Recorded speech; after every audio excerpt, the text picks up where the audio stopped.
আসসালামু আলাইকুম, কেমন আছেন সবাই? আশা করি ভালো। আজকে আমি দুধ পাকন পিঠা বানিয়ে দেখাবো। এটা কিন্তু এই শীতের সময় বেশ জনপ্রিয়। গ্রাম অঞ্চলে কিন্তু আপনারা বিয়ের অনুষ্ঠানে বলেন, বিভিন্ন সময় কিন্তু এই পিঠাটা খুবই তৈরি করা হয়। গ্রামের মানুষরা খুবই কিন্তু এই পিঠাটা বেশি তৈরি করে। এটা এতটাই মজা, এটা কিন্তু সফট এবং রসালো, মুখে দেওয়ার সাথে সাথেই কিন্তু মিলিয়ে যায়, এতটাই টেস্টি।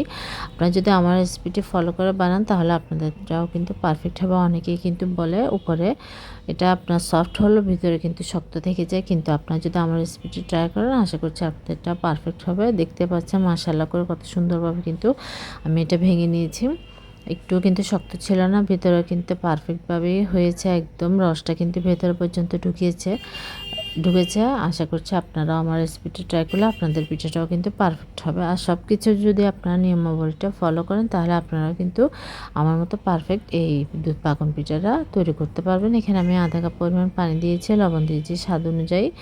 এই পানিতে যখন বলক উঠে আসবে তখন আমি ময়দাটা দিয়ে দিব। আর আপনারা চেষ্টা করবেন ময়দা দিয়ে পিঠাটা তৈরি করার জন্য, কারণ ময়দা দিয়ে পিঠাটা অনেক সফট হয় এবং পারফেক্ট হয়। আটা দিয়েও বানাতে পারেন, কোনো সমস্যা নেই, কিন্তু ময়দা দিয়ে বানালে পিঠাটা একটু বেশি ভালো হয়। আমি এখানে 1 কাপ ময়দার জন্য আধা কাপ পরিমাণ পানি দিয়েছি, কারণ ময়দা বা আটাতে পানির পরিমাণটা কম লাগে, চালে আটাতে কিন্তু বেশি লাগে। সেটা কিন্তু আপনারা অবশ্যই বুঝে শুনে দিবেন।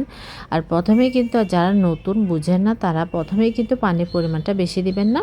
আপনারা অল্প পরিমাণ পানি পরে অ্যাড করতে পারেন, এটাতে কিন্তু কোনো সমস্যা হয় না। কিন্তু প্রথমে যদি আপনার পানির পরিমাণটা বেশি হয়ে যায় তাহলে কিন্তু আপনার আটাটা নরম হয়ে যাবে, ময়দার ডোটা। যার জন্য আপনারা এটা বুঝে শুনে দিবেন। আমি জাস্ট কয়েক মিনিটের জন্য ঢাকনা দিয়ে রেখেছি এটা সিদ্ধ হওয়ার জন্য। আর চুলা আঁচটা মিডিয়ামে রেখে কিন্তু কাইটা ধরে নেবেন, না হয় কিন্তু এটা পুড়ে যাবে। আর চুলায় বেশিক্ষণ রাখবেন না, এটা নিচে লেগে যাবে, পুড়ে যাবে। এটা আমি ভালোভাবে মথে নিয়েছি, দেখতে পাচ্ছেন খুব স্মুথলি। এটা আমি জাস্ট কয়েক মিনিটের জন্য ঢেকে রেখে দেবো। এরপর আমি এখানে তেল দিয়েছি 1 টেবিল চামচ পরিমাণ। তারপর এখানে আমি ডিম দিব, একটা ডিম ফেটিয়ে নিব। নর্মাল তাপমাত্রায় একটা ডিম নিয়ে নিয়েছি, ভালোভাবে ফেটিয়ে আমি কিন্তু পুরোটা ডিম অ্যাড করে নিই, সেটা কিন্তু আপনারা বুঝে শুনে দিবেন। এখানে কিন্তু আমার অর্ধেকটা ডিমের থেকেও সামান্য একটু কম লেগেছে। ফুল তো লাগিয়ে নেই, কারণ ডিমের সাইজটা বড় ছিল, যার জন্য কিন্তু এখানে অর্ধেকটা ডিমের সামান্য পরিমাণ কম লেগেছে। আপনারা সেটা বুঝে শুনেই কিন্তু এই আটাটা মেখে নেবেন কাইটা, না হয় কিন্তু আপনার বেশি নরম হয়ে গেলেও কিন্তু পিঠাটা আপনার সুন্দর হবে না। আপনারা যখন এটা কাটবেন বা ডিজাইন করবেন তখন কিন্তু এটা আপনার লেগে লেগে আসবে, এটা কিন্তু একদম নরম হয়ে যাবে, দেখতে পারবেন। যার জন্য আপনারা সফট একটা ডো রেডি করে নেবেন, এটাই হচ্ছে মেন উদ্দেশ্য, যেন সফট হয়, স্মুথ হয়। ওই পরিমাপে আপনারা ডিমটা অ্যাড করবেন, অতিরিক্ত কোনো কিছু কিন্তু ভালো না। আমি এটা জাস্ট আবার আমি এটা সেট হওয়ার জন্য 5-6 মিনিট রেখে দিয়েছিলাম ঢাকনা দিয়ে। এবার আমি পিঠাটা তৈরি করে নিচ্ছি। আপনারা দেখে কিন্তু বুঝতে পারছেন এটা কাইটা কতটা সফট হয়েছে, কতটা স্মুথ হয়েছে, খুবই সুন্দর হয়েছে একদম। ডিম দেওয়ার কারণে কিন্তু এটা আরও বেশি সফট হয়েছে। এবার আমি বেলে নিচ্ছি। এটাতে কোনো ছাঁচ বা কোনো কাটার, কোনো কুকি কাটার এসবের প্রয়োজন নেই। এটা হাতে কিন্তু আপনারা ডিজাইনটা করে নিতে পারেন, এটা এতটাই সহজ। যারা নতুন তারাও কিন্তু বানাতে পারবেন। আমি একটা জাস্ট ছোট একটা ঢাকনা নিয়ে নিয়েছি, আপনারা আপনাদের পছন্দ মতো যে কোনো একটা কৌটার ঢাকনাও নিতে পারেন, বা আপনাদের যদি ছাঁচ বা কাঁটা থাকে সেটা দিয়েও করতে পারেন। এগুলো ছাড়াও কিন্তু আপনারা এই খুব সুন্দর বয়ামের ঢাকনা দিয়েও কিন্তু এই ডিজাইনটা করে নিতে পারেন। আমি বেশি বড় করছি না, যেহেতু এটা দুধে দেওয়ার পর আরও এটা রসটা ঢুকে কিন্তু আরও ফুল উঠবে, বড় হয়ে যাবে, যার জন্য আমি একটু ছোট ছোট করে করছি। আর আমার কাছে ওইটাই মনে হচ্ছে সুন্দর লাগে, ছোট ছোট করে করলে। আপনারা চাইলে আর একটু বড় ঢাকনা দিয়ে করতে পারেন। তারপর একটা চামচের সাহায্যে কিন্তু আমি ডিজাইনটা করে নিচ্ছি, এটা খুব সহজ। এটা কিন্তু আমি আপনাদেরকে মুখে বলে বোঝাতে পারবো না এটা কীভাবে করছি, আপনি জাস্ট একটু খেয়াল করলে বুঝবেন আমি এটা কীভাবে করছি। আর আমি পিঠার রুটিটা কিন্তু অতটা বেশি মোটা করিনি, আপনারা এটা একটু মোটা করেও করতে পারেন। আমি একটু মিডিয়াম করে করেছি, অত বেশি পাতলাও করিনি, কারণ বেশি পাতলা করলে কিন্তু আবার দুধে দেওয়ার পর এটা কিন্তু আবার যখন রসটা ঢুকবে তখন কিন্তু এটা আবার ভেঙেও যেতে পারে। কিন্তু দেখতেই পেয়েছেন আপনারা ভিডিও শুরুতে এটা কতটা সুন্দর হয়েছে মাশাআল্লাহ করে। আমার একটা পিঠাও কিন্তু দুধের মধ্যে দেওয়ার পর কিন্তু ভাঙেনি, খুব সুন্দরভাবে কিন্তু পিঠাগুলো একদম টইটুম্বর হয়ে গিয়েছে রসে ভরে। তাই আপনারা অবশ্যই আমার রেসিপিটা ট্রাই করবেন। আর আপনারা দেখতে পাচ্ছেন আমি ডিজাইনটা কিন্তু আমি খুব নর্মাল একটা ডিজাইন করেছি, যেন সবাই করতে পারে সে অনুযায়ী করেছি। আপনারা একটু খেয়াল করলে বুঝতে পারবেন, একটা চামচের সাহায্যে কিন্তু আমি ডিজাইনটা করে নিচ্ছি। আপনারা যদি ডিজাইনটা না করেন, এটা কিন্তু তেলে দেওয়ার পর কিন্তু এটা ফুলে উঠবে। ফুল উঠলে কিন্তু আপনার এটা ডিজাইনটা নষ্ট হয়ে যাবে, যার জন্য আপনার একটু চামচ দিয়ে ডিজাইনটা করে দিলে আপনার সুন্দর হয়, আর এটা ফুলবেও না। দেখুন মাশাআল্লাহ করে আমার প্রত্যেকটা পিঠা কিন্তু খুব সুন্দর হয়েছে। এভাবে করে কিন্তু আমি প্রত্যেকটা পিঠার ডিজাইন করে নিব। আর আমি বেশি মোটা করি না, আপনার চাইলে একটু মোটা করতে পারেন, তাহলে কিন্তু এটা দুধে দেওয়ার পর কিন্তু এটা আরও বেশি ফুলে উঠবে। আমি একটু হালকা মিডিয়াম করে রেখেছি। এভাবে করে কিন্তু আমি প্রত্যেকটা পিঠা ডিজাইন করে নিব। আপনারাও এভাবে করে নেবেন। এরপর আমি দুধের প্রিপারেশনটা করে নিব।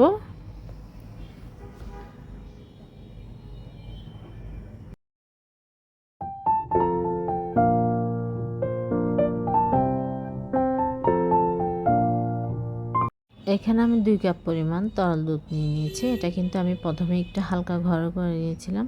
3 কাপ দুধকে আমি এখানে 2 কাপ করে নিয়েছি। অত বেশি ঘন করবেন না, কারণ পিঠাটা যখন আপনার দুধটা টেনে নেবে তখন কিন্তু আপনার এখানে কোনো দুধেই অবশিষ্ট থাকবে না, রসটা। যার জন্য আপনারা এটা বেশি ঘন করতে যাবেন না। এটা আমি জাস্ট হালকা একটু মিডিয়াম ঘন করে নিয়েছি, অত বেশি ঘন করে নিলে, কারণ বেশি ঘন করলে আপনার পিঠায় সবটা দুধ টেনে নেবে।